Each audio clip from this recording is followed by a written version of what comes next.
How many legendary cars have come to Goodwood this year? The first to appear is the Red Bull RB17. Tsunoda will also drive this car in the hill climb this time. This is Newey's swan song before leaving Red Bull. Cars with 10,000 revolutions per minute naturally aspirated V10, over 1000 horsepower, priced at a whopping £5 million. Then Toyota brought the GT3 race car. It will replace in the future the Lexus RCF GT3 that has been in service for many years. Oh my god, what kind of design is this? This one with the doors left open is the Apollo IE, only 10 units worldwide in total.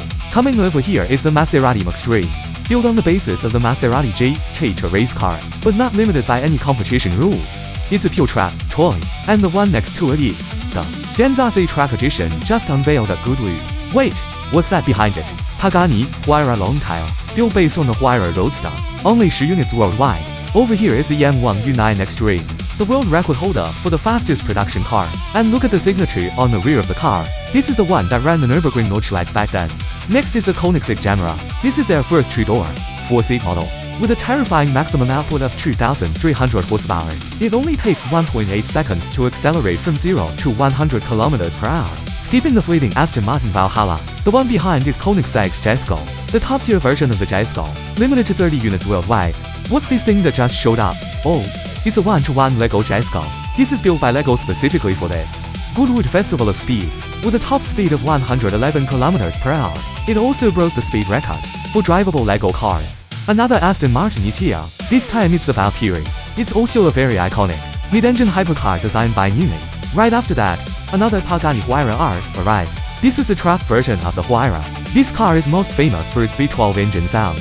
Unfortunately, it's being pushed right now. We can't hear its sound at the same. It's really a pity. Let me play a clip for you. Next comes a string of Ferraris. The first ones are the 296 Speciale and Amalfi. The one behind is the Ferrari 849 Testarossa, and it's the version with the AF kit. It is the successor to the Ferrari SF90. Coming up next is the renowned Cinja. Model is the DLS Turbo. Its design blends the Porsche 934 and 935, priced well over $2 million. And the silver one next to it is the Ferrari F80, Ferrari's new generation flagship prancing horse. Over here come the Hennessey cars. The front one is a B-blocked by the Big Brother.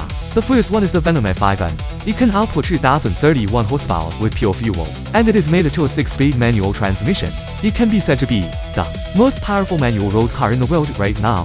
The one behind is the Venom F5 Revolution Evo, the ultimate track version of the Venom F5, also a pure internal combustion engine, 2031 horsepower, with a starting price of $2.75 million.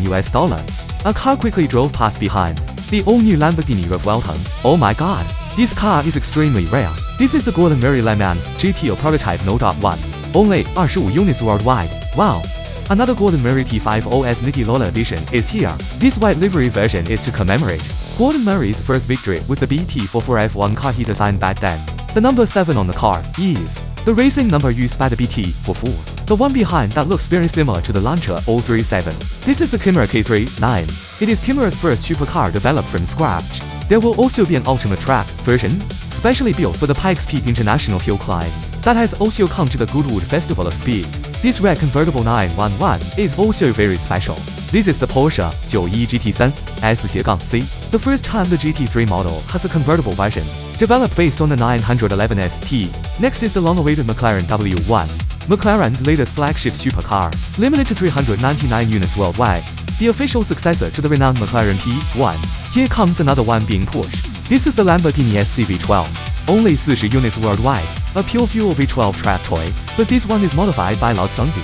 It's actually a road legal version, probably the only one in the world. The last one is the Simple Aurora Tour, the new masterpiece from the Danish brand known for its fiery reputation. V12 with 4 turbochargers plus 3 electric motors, 1850 horsepower, propelling a 1,450 kilograms body, with a top speed of 450 km/h. At Goodwood, you'll find there's no such thing as a grand finale. Any one of these cars, if placed alone at a car show, would be enough to be the star. This is the charm of Goodwood. Okay, that's it for this video. See you next time.